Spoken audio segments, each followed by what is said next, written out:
Hello everybody from the School of Global Policy and Strategy here at UC San Diego in California. So we have the Pacific right on the back and this wonderful sun. It's been terrific to spend a couple of days here as part of the APSIA meeting. This is the Association of Professional Schools of International Affairs, which is basically the network that brings together the top schools of international affairs and public policy globally.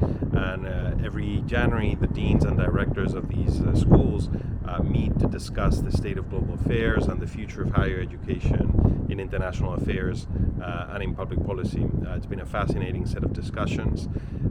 I still remember my first APSIA meeting, which was in Toronto maybe 6 or 7 years ago, and lots of things have changed. This has been by far, I think, the most concerning of those meetings. The types of discussions that we've been having, the tone of the debate has been somber. There are at least three areas where there are significant changes that are affecting higher ed. One is the fracturing of the international environment, of the international order, the fracturing politically, diplomatically, economically, through the rise of blocs, the establishment of restrictive measures to trade and investment and many others, and how that is trickling down to the way universities function or are allowed to function. There are many restrictive measures to the internationalization of academic institutions being imposed around the world, limits on international students, caps on visas,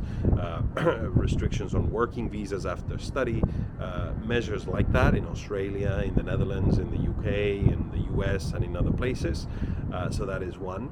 The second is the rise of polarization and polarized politics domestically, and what that is doing to the academic landscape, the politicization of universities and of campuses, and a much greater degree of regulation and of interference into academic affairs by the governments of various countries. So this idea of academic autonomy and independence being under threat, the way universities function being put under pressure. So that has also been very present here. And the third trend is, of course, tech, AI, and others, being deployed very widely sometimes by faculty, many times being used by students, and universities being caught a little bit off sight, off guard, and not not just understanding, but also making the most of these technologies. So coming out of this meeting, I have to conclude that the higher education landscape, particularly in IR and in public policy, is under great pressure, undergoing deep transformations, not all of them for the better, and that's why organizations like APSIA are so important, to exchange best practices and to make sure that there is a space where university leadership can come together to discuss and to build new strategies.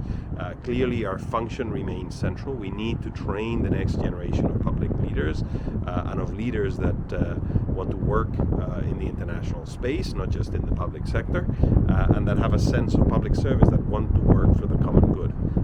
So we reaffirm this purpose here, and we will continue to do so as we move forward. I cease to be president of APSIA today. I've been that for 2 years. My mandate is up, and I will now focus on other responsibilities back home. I thank you, everybody. Bye-bye.